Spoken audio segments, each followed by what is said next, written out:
Even though cults are quite creepy, they continue to captivate and convince people to succumb to the sectarian society's every command. These devious disciples, with their dark devotions, are nothing new and have been around since we've had the will to worship. FYI will make you see the light, brother! We'll uncover the calamitous world of cults on this week's episode of FYI. Welcome to For Your Info. En inglés. You got it.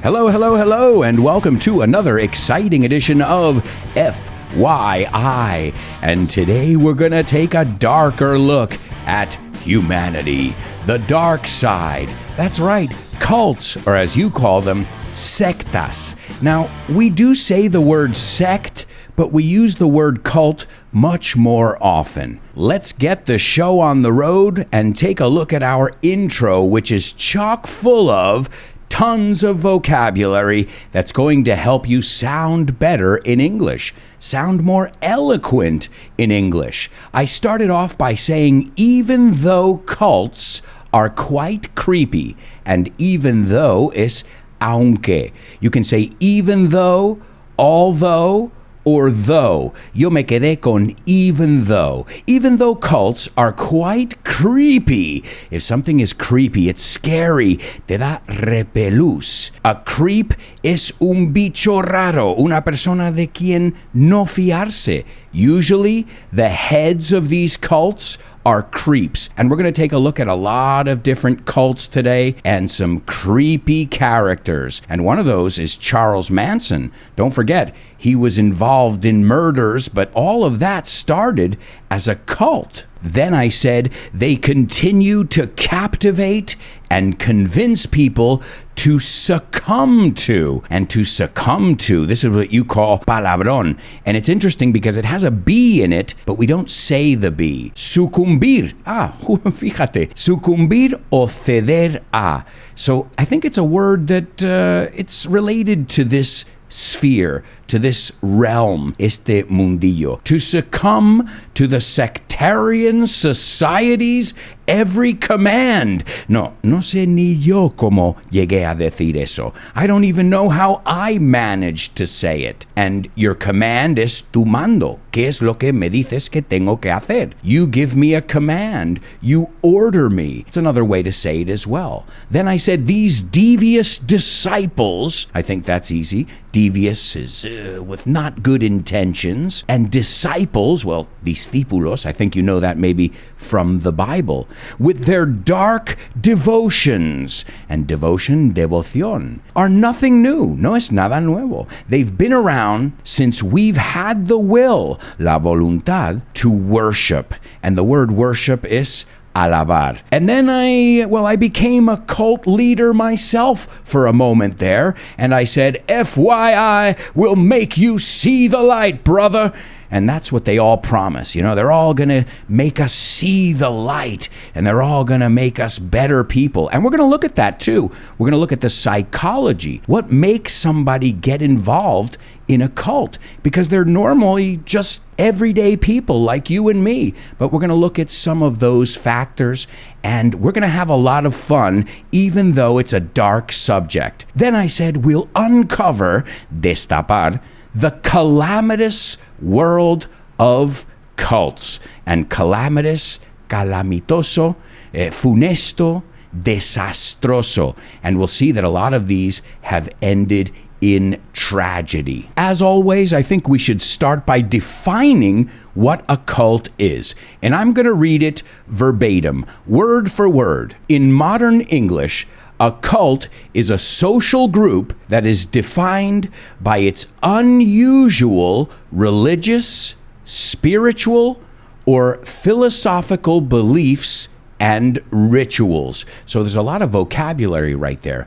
Unusual, poco normal, poco usual. Religious, Fijaos en la pronunciación. Spiritual, not espiritual, spiritual or philosophical beliefs. Y sé que todos sabéis believe, que es creer, but a belief es una creencia. Y otra, rituals, spiritual, see? Statues. Make a list of words like that. Future, nature, and this way you never say situation again. And next time you say situation.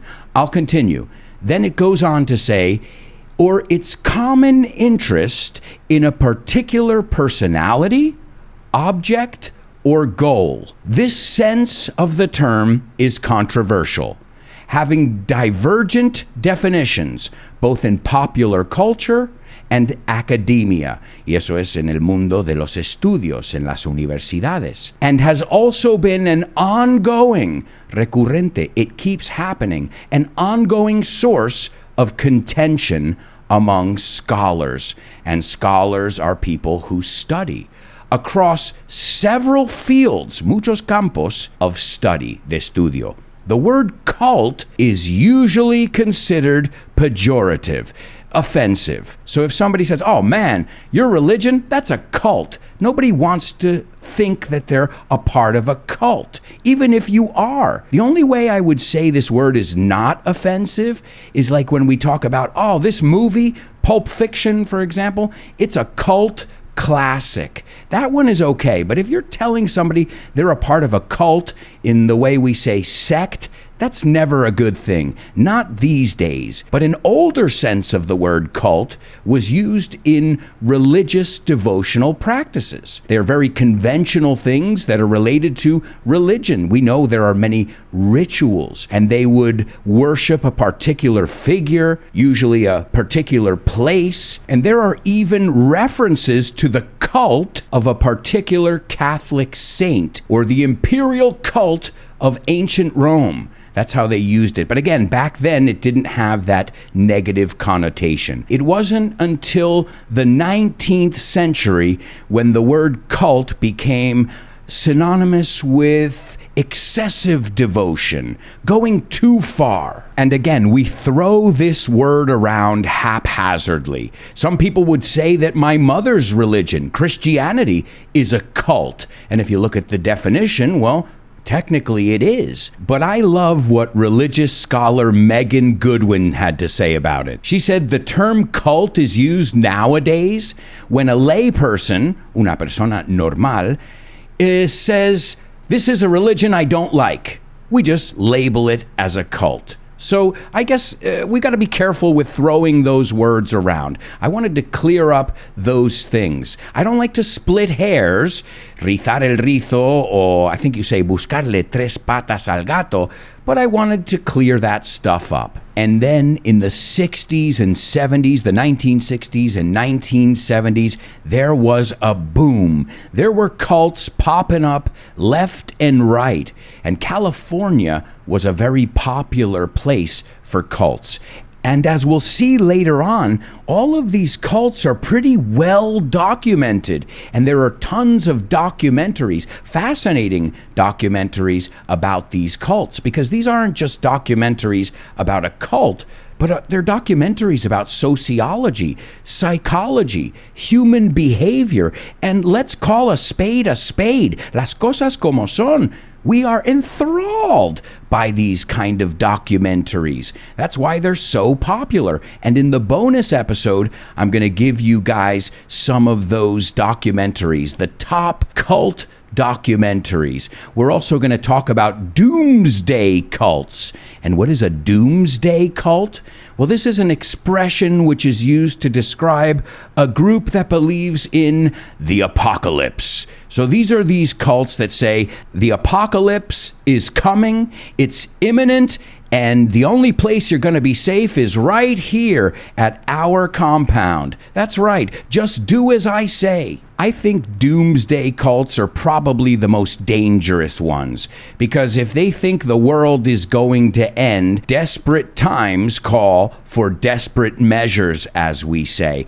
And some of these people have even committed mass suicide. So that's pretty crazy, but we're going to look at that in the bonus part. Plus, we're going to look at the documentaries, as I said, as well. We'll look at Scientology, and we'll look at what Google has to do with an active cult, a cult that is currently active. So we're going to look at all that stuff in the bonus episode. I just want to remind you guys right now that there's a bonus episode every week, so you can get tons of extra content, and you'll also get PDF documents with all the vocabulary, all the expressions, and all the structures that we look at in each show. Plus, you can attend weekly review classes with me, monthly master classes, and so much more. If you want to find out more about joining our curious community, go on over to patreon.com/Alberto Alonso. And I'd like to send a shout out to all my patrons, especially my super duper students, Javier, Roberto, David, Jose Maria, Mila, Alex, and Edgar. And don't forget about my interstellar students, Isabel, Paco, Diego, and Carmen. Keep up the great work, guys. I'm so proud of you. And if you guys want to find out more, go over to patreon.com/Alberto Alonso. If you want a free sample, just drop me a line. All right, well, we're going to take a look at Manson. Not Marilyn Manson, Charles Manson. And if you want to find out more about this, because I'm going to give you the tip of the iceberg, there's a great documentary called Manson, the Women.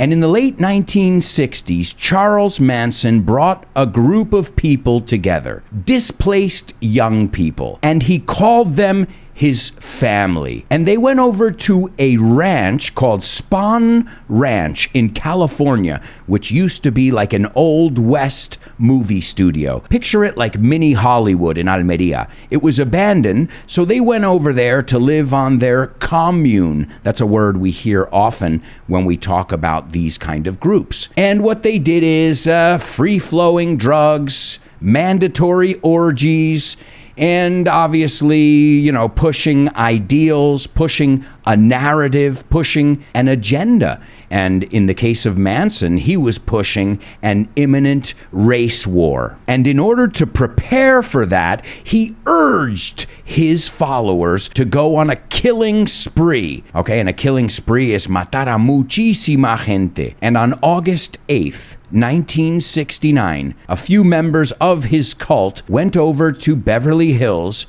and they murdered 5 people, including actress Sharon Tate. If you remember, they wrote the word pig on the wall in Sharon Tate's blood. And the violence continued. It didn't stop there. The next night, when Rosemary and Lino LaBianca were murdered in their home by Manson followers, well, that was kind of the end-all be-all. And the end-all be-all, se puede decir the end-all be-all or the be-all end-all. Y eso fue todo. Ahí fue el principio del final. Rosemary was stabbed 14 times. To be stabbed es que te apuñalan. And to take a stab at something es intentarlo. The next one is synonymous with cults in the United States. When you think of cults, you think of Waco, which I think is kind of funny because Waco is a place in Texas and wacko means loco. And this was, I remember watching this live on TV. This was the Branch Davidians, a group of people who followed a man named David Koresh. And he was the leader, and he considered himself the Messiah. He declared all those women that were there, including the ones who were underage, now we're going into illegality here. And even if they were married, he declared them his spiritual wives. And this group like many doomsday cults, believed that the apocalypse was on the horizon. And what they did to prepare, and I'm using air quotes, is they locked themselves in a compound. And on February 28th, 1993, agents from the ATF, the Bureau of Alcohol, Tobacco, and Firearms, raided the Waco compound, and this was because of a suspicion that he was stockpiling weapons. Now, this was crazy. What ensued? ¿Qué ocurrió después? It was a shootout and a standoff. A standoff es un enfrentamiento between the Branch Davidians, David Koresh's followers, and the authorities. It lasted. How long did it last? How long do you think they were there on his ranch? It lasted 51 days, and it eventually ended when they brought in tanks. They filled the whole compound with tear gas, and they lit the place on fire. More than 80 people were killed. And again, this is pretty recent. The Branch Davidians existed from 1955 to 1993. And my favorite thing about these guys is they always believe in polygamy. They're never into monogamy for some reason. I get it. And what we're going to see in the bonus part is there are a lot of cults that have gone way too far. We mentioned the underage thing before, and even doing rituals that could be harmful to anybody if you're doing it to yourself or doing it to somebody else. As I said, it's all fun and games. It's great to worship things, people, who knows? It's great. But you got to be really careful, because there's a fine line between worshiping somebody or something, and I'm even talking about food. We all worship some leader. We all have a master. I just hope that master is you. And now I'd like to get into the psychology. I mean, what makes somebody in their right mind get involved in a cult? Is it something that happens overnight? Or is it something that they're grooming you for? And this is a very interesting word, because to groom somebody is prepararles, vestirles, peinarles el pelo. But to groom somebody also is to prepare them for your needs. It's used a lot when we talk about young children and sexual abuse. Another word that comes to mind is the word pray. And I'm not talking about rezar, que suena igual. I'm talking about presa. Yeah, the word pray es presa. Y acechar a alguien, ir detrás de ellos, is to prey on someone. So putting it in context, these cults prey on young people, right? They're preying on young people, usually, who want to better themselves, que se quieren mejorar. They want to evolve, evolucionar, either professionally or personally. So some of it has to do with self-realization, doing something better, doing something that's almost spiritual, esoteric, something that is bigger than us and this planet. And I think that's one of the reasons people believe in God, Mohammed, or whoever, because we want to believe that there is a higher power. We want to have faith that everything's going to be all right. Another reason that people join these kind of things is because they want to feel a sense of community. They want to feel like they are a part of a group. Maybe these people are outsiders or misfits in their school or in their jobs, and they just want to belong. They want to feel a sense of belonging, which don't underestimate that. The importance of feeling like you belong. That sense of belonging is such a basic human need. So they promise you, you're going to bring out the best version of yourself. You're going to reach your higher power. You're going going to see the light, and you're going to be a part of a community. These aren't your friends, these are your brothers and your sisters. And in many cases, they change their name because remember, there has to be a certain amount of brainwashing going on. They have to convince you that the old you is dead and that your parents and all your old friends, they're no longer your friends. They don't have your best interest in mind. And that's, I think, where it gets really scary too, because I put myself in as a father in, somebody's shoes who's going through this, and I don't think I could deal with it. My daughter, she turns me down. She turns her back on me and says, "Dad, I'm not interested in you and what you have to say. I don't love you. I don't care about you. These people are my family. They're the ones who really care about me." So I think one way we can avoid this is by telling our children every day how much we love them, how much we care about them, how much we want the best for them, so they don't end up going somewhere else for it. And I imagine that also there are some feelings of loneliness. I imagine many people are feeling lonely, as I said before. They want to feel a sense of community. Maybe there's a certain vulnerability, right? If you're feeling vulnerable or hurt, dañado o dolorido. And then there's this element of cognitive dissonance. I don't know how to say this in Spain, but the good thing is word reference knows how to say everything. And cognitive dissonance is a conflict of ideas. Dilema, disonancia cognitiva, disyuntiva. In layman's terms, this means in your head, in your heart of hearts, that what you're doing isn't right. Something doesn't feel right, but you keep doing it anyway. You have this internal battle going on where you question your own existence. And there's something that we call gaslighting. And to gaslight somebody, very interesting word, and this is a technique that's used a lot in cults. To gaslight somebody is to make them believe an alternate version of reality, your version of reality. It's making somebody think they're crazy when they're really not, because, well, you're a manipulator, I guess. I imagine most of these people who start these cults are feeling these feelings themselves. So they decide, I'm going to take advantage of other weak people or people I feel are weak. And there's an expression I remember hearing, and it just stuck with me. How you treat the weak is your true nature coming through.